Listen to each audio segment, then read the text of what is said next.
क्या डिस्कस करना है आज? बिहार एक समय में पटना यूनिवर्सिटी, वहाँ का मिथिला यूनिवर्सिटी एक समय ऐसा हुआ करता कि उसको ईस्ट का ऑक्सफोर्ड कहा जाता था। आज समय उसकी इतनी हालत खराब है कि वहाँ पे सब छोड़ के दिल्ली में आके पढ़ाई कर रहे हैं। दूसरा कोई नया यूनिवर्सिटी नहीं बनने, इसका कारण क्या है? बेसिकली सरकार है। तो हम यही चाहते हैं कि क्या महाकरण सरकार आने के बाद बिहार का क्या पटना यूनिवर्सिटी फिर से वो ऑक्सफोर्ड बनेगा ईस्ट का, ताकि हम जाए छात्रों को बिहार से इतना दूर आके ना पढ़ना पड़े। हम लोग यहाँ पे तो बहुत बुरी कंडीशन में रहते हैं। 15,000 20,000 हमको रेंट देना पड़ता है। कोई रेंट कंट्रोल एक्ट नहीं है हम लोगों के लिए। पापा क्या करते हैं आपके? मेरे फादर नहीं है, मेरे ब्रदर फैक्ट्री में वर्कर हैं गुजरात में। मजबूरी में यहाँ पढ़ने आ रहे हैं। हमारे माता पिता ने पैसा नहीं पढ़ा दिया, पर हम वो जानते हैं कि बिहार में पढ़ के हमारे को भविष्य नहीं है। आप में से कितने लोग सोचते हैं जो आप दिल्ली में आए हो, आपकी चॉइस थी दिल्ली में आना या आप एक प्रकार से फोर्स हुए हो दिल्ली में आना? फोर्स्ड ही है सर। ठीक है, तो एक तो सबसे पहली वजह ये है कि वहाँ पर स्कूल्स की जो व्यवस्था है बहुत ख़राब है, बहुत बुरी हालत है। एक तो सरकारी स्कूल जितने हैं वहाँ पर अगर आप जाएंगे तो टीचर्स की जो क्वालिटी है वो बद से बदतर हो चुकी है। और जो वहाँ पर अगर 8वीं क्लास के बाद 10वीं क्लास में अगर कोई लड़की पढ़ने के लिए जाती है तो उसको 10वीं क्लास में जाने के बाद 11वीं क्लास में अगर उसको अपना एडमिशन लेना होता है तो फॉर्म के नाम पर 1200 रुपया आज भी लिए जाते हैं सरकारी स्कूल में, जबकि एक पैसा नहीं लगता उस फॉर्म का। और वहाँ का टीचर प्रिंसिपल ये कहता है कि अगर आप ये पैसे नहीं देंगे तो आपका एडमिशन नहीं लिया जाएगा। वहाँ से होता ये है कि वहाँ पर उनको ड्रॉप आउट करना पड़ता है। दूसरी चीज़ ये है कि हायर एजुकेशन की बात करेंगे तो हमारे बिहार में हायर एजुकेशन की ये हालत है कि 5 साल में BA होता है। मैं गोपालगंज बिहार से आता हूँ। हमारे यहाँ सारण कमिश्नरी में छपरा ज़िला आता है। छपरा में एक JP यूनिवर्सिटी है जहाँ पर 5 साल में BA कंप्लीट होती है। लोग कहते हैं आप छपरा से आपने BA किया है, अच्छा तब तो नौकरी नहीं मिलेगी। एक तो बेरोज़गारी की हालत पूरे देश में वैसी ही है। पूरा का पूरा सिस्टमेटिक अटैक हुआ है बिहार के छात्रों पे, ठीक है, जिसका इलाज मेरे ख्याल से सारी पॉलिटिकल पार्टीज़ को सोचने की ज़रूरत है। सर फोर्स है। अगर आपको बिहार में यही सुविधा मिल जाती तो आप खुशी से वहाँ रहते? बिल्कुल सर। आपको क्या लगता है बिहार में हिंसा ज़्यादा है या दिल्ली में? हम देखते हैं बिहार में या यूपी में कैसे जाति के नाम पे फिजिकल वायलेंस हो रहा है, और जब हम दिल्ली आते पढ़ने के लिए कैंपस में, यहाँ पे हमारे साथ जो वो मेंटली वायलेंस हो रहा है, जो डिस्क्रिमिनेशन। हाँ, कि आप बिहार के हो, आप यहाँ क्यों आए, और आप सर ऐसे हो, वो मतलब बिहारी वर्ड तो है ही हमें वो करने के लिए, नीचे दिखाने के लिए। बिहारी गाली के यूज किया जाता है यहाँ पे यूनिवर्सिटियों में। मतलब जब ये कहते हैं बिहारी, इसके पीछे इनकी क्या थिंकिंग है? जो नहीं आपने कहा जो वर्किंग क्लास, जो हमारे यहाँ के नौकर कि हमसे नीचे हो, सर बिहारी ये आप सबको लगता है? So there is one another issue I want to highlight, that is the negative profiling of the state of Bihar. जैसे कि मैं गया से आती हूँ, तो as we all know गया जी is one of the hub for Buddhist cultural economy and everyone in Bihar knows about गया। लेकिन यही चीज़ जब मैं किसी दिल्ली में किसी को बोलती हूँ कि मैं गया से आती हूँ तो उन्हें पता ही नहीं है कि गया क्या है।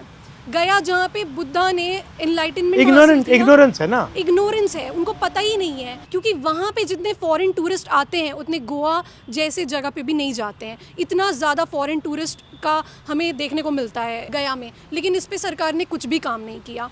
फिर और भी कई सारी ज़िले हैं बिहार में जिस पे बहुत काम किया जा सकता है। भागलपुर का सिल्क इतना फेमस है, मुजफ्फरपुर की लीची इतनी फेमस है, लेकिन वहाँ पे इंडस्ट्री सेटअप ही नहीं किए जा रहे। हर अगले इलेक्शन में आते हैं पॉलिटिकल लीडर्स और वो बोल देते हैं कि आपके अकाउंट में 10,000 चला जाएगा, आपके अकाउंट में इतना DBT डायरेक्ट बेनिफिट ट्रांसफ़र हो जाएगा। और इस तरीके से बिहार को एक लेबर सरप्लस स्टेट बना दिया गया है जहाँ से चीप रेट में आपको मजदूर मिलते रहेंगे। जैसे मैं अभी यात्रा में बिहार गया और मुझे क्या लग रहा था कि जितनी नेचुरल इंटेलिजेंस मैंने वहाँ देखी वो और कहीं नहीं, बट स्ट्रक्चर बिल्कुल फेल्ड है। एक साथ बिहार को बनाया नहीं जा रहा है।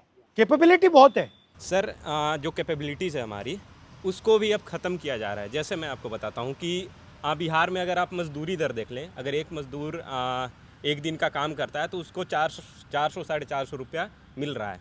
अब बताइए कि क्या एक आदमी जो एक परिवार है उसका 400 साढ़े 400 रुपये में खर्च चल जाएगा एक दिन का? नहीं चल पाता है, जिसके कारण उसके जो बच्चे हैं उनको भी काम करना पड़ रहा है। और इसके कारण वो हायर एजुकेशन तो छोड़िए, प्राइमरी एजुकेशन भी नहीं ले पा रहे हैं। तो प्राइमरी एजुकेशन को ख़त्म करना, ये मतलब कि हमारी कैपेबिलिटीज़ को कम ही एक तरह से उस पर हमला करना है। ये मतलब कि केंद्र सरकार के द्वारा भी हो रहा है और राज्य सरकार के द्वारा भी, दोनों मिलकर ये कर रहे हैं। Privatisation of education, privatisation of health care, privatisation of public sector, इसके आप खिलाफ हैं या इसको सपोर्ट करते हैं? तो आपको लगता है कि सरकार का फोकस एजुकेशन पे, हेल्थ केयर पे, बेसिक इंफ्रास्ट्रक्चर पे होना चाहिए। जी सर, बिल्कुल सर। आपने देखा है कि नेशनल एजुकेशन में 2020 आया, उसने किस तरह हमारे इंस्टीट्यूट को बर्बाद किया है। ऑटोनमस बॉडी बना दिया है। हंसा कॉलेज में शादियाँ होती हैं सर किराए पर, हॉल देके, वहाँ पे ग्राउंड देके। मैं बता रहा हूँ, दिल्ली स्कूल ऑफ जर्नलिज्म जो देश का टॉप यूनिवर्सिटी है जर्नलिज्म का, उसकी फीस सर 80,000 रुपये है।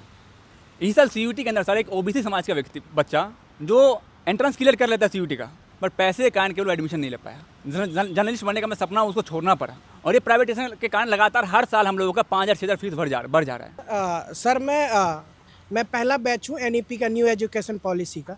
मैं हिंदी ऑनर्स कर रहा हूँ। हिंदी को छोड़ के बाकी 4 और सब्जेक्ट पढ़ाएंगे। योगा हो गया, या सावरकर के बारे में पढ़ा रहे हैं। क्या कह रहे हैं योगा, उसके बारे में? सावरकर को वीर बता रहे हैं कि फ्रीडम फाइटर थे, भगत सिंह ने उनसे सीखा था, ये सब कुछ बता रहे, एक नायक की तरह उसको दिखा रहे हैं। तो जो आप जिस चीज़ में स्पेशलाइजेशन लेने जा रहे हो, आप पॉलिटिकल साइंस पढ़ रहे हो, पॉलिटिकल साइंस को छोड़ के बाकी जितनी फालतू चीज़ें वो पढ़ाते हैं, फिर हर सेमेस्टर वो चेंज होता है, जिससे कि आपके पास एक डीप नॉलेज मतलब आप बना ना पाओ, और जाके आप सरकार से बार्गेन ना कर पाओ कि मुझे इस सेक्टर में नौकरी चाहिए। कि नॉलेज को डिस्ट्रॉय किया जा रहा है, बट इसलिए डिस्ट्रॉय किया जा रहा है कि आप अपना हक ना मानो, बिल्कुल ना मांगो। और ये जो डिस्क्रिमिनेशन है, ये होता कैसे करते? मतलब एक तो आपको सीधा कह दिया कि यार बिहारी हो, बट और सोफिस्टिकेटेड तरीके से भी होता है कि आपको मतलब जगह नहीं मिल रही है, जॉब नहीं मिल रहा है, इंटरव्यू में। सर मेरा भाई IIT दिल्ली में PhD कर रहा है। उसके किसी दोस्तों को पता चल गया कि वो PhD में IIT दिल्ली पहुंच गया, उससे दोस्ती तोड़ दिया सर। ना बात करना ना कुछ। क्यों?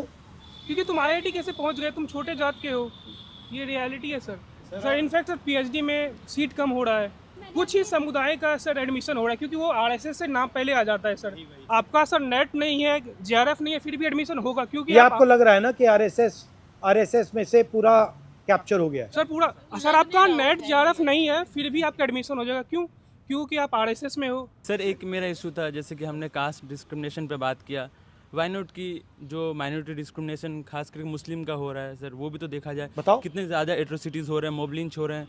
अब बिहार में आप देखिए, जब से NDA की अभी सरकार थी ही, अब फिर से आई है, तो उसमें सर हमेशा मॉब लिंच होते जा रहा है। इवन आप पूरे कंट्री में देख सकते हैं सर, कितनी ज़्यादा मॉब लिंच हो रही है। हमेशा डर रहता है कि कब हम पे क्या हो जाए, कब बाहर हम निकल रहे हैं। ट्रेन में भी जाते हैं सर, डर लगता है कि अगर कोई किसी को पता चले कि मुस्लिम है तो क्या हो जाएगा। हम एज ए स्टूडेंट जो दिक्कतें हमें हो रही है सर, ये हम बता नहीं सकते। बिहारी और दूसरा सबसे बड़ा मुस्लिम। मुझे लगता है बिहार की प्रॉब्लम जो है उनकी इंटरनल प्रॉब्लम है, असमानता जो सबसे बड़ी प्रॉब्लम है, जो जाति व्यवस्था है, और उस पर तो ही बात नहीं करना चाहता। मैं आपसे सहमत हूँ, वो तो बिल्कुल सही कह रही है, बट करें क्या? बेसिकली उन्हें ऐसा सिस्टम अपनाना पड़ेगा कि जो समानता इस्टेब्लिश हो सकती है, और जो भी चीज़ें मिल रही है वो सब तक मिले, क्योंकि आप उन्हें इजीली दूर नहीं कर सकते जाति व्यवस्था। तो अगर तो ऊंची जाति वाला शोषण कर रहा है ना, तो नीची जाति वाला वो शोषण सह रहा है। वो मान रहा है कि मैं इससे कमजोर हूँ और मेरा तो काम ही यही है कि इनके साथ मतलब कि इनके घर पे सफाई करना या फिर इनसे दबते रहना, मेरा काम ही है। तो आप दोनों के दिमाग में बैठा हुआ है। ये दोनों की प्रॉब्लम जो सॉल्व कर सकता है वो एक अच्छा शिक्षक कर सकता है। बिहारी की मेंटालिटी बदलना जरूरी है। सर मैं UPSC एस्पायरेंट हूँ सर, और जिस बिहार ने सब कुछ दुनिया को इतना कुछ दिया, आज बिहार में कुछ नहीं है सर। उसका अगर 2-3 रीजन देखते हैं तो 2-3 रीजन निकल के आता है। सबसे पहले वो इसी तरह राजनीतिक में भ्रष्टाचार हो रहा है, सामाजिक बंटवारा और जातिवाद हो रहा है सर। उसके बाद शिक्षा की बदहाली हो रही है, उसके बाद ढांचागत विकास की कमी है। तो शिक्षा की बदहाली ऐसा है कि सर हम UPSC का तैयारी कर रहे हैं, पेपर बिहार में लीक हो जा रहा होता है। जब अपने हक की आवाज़ उठा रहे हैं तो लाठियाँ खाने को मिलता है। तो इस तरह से हम लोग यहाँ पे 15,000 20,000 रुपये खर्चा कर रहे हैं। उसके बाद परचेसिंग पावर नहीं है उतना कि आप कोचिंग संस्था ले सकते हैं। एजुकेशन में सर हाईएस्ट GST है sir, second highest GST 18% GST है। अगर 18% GST और इनकम टैक्स हटा दिया जाए तो 90 रुपये में लोग कर लेंगे। हर घर में शिक्षा जला देंगे।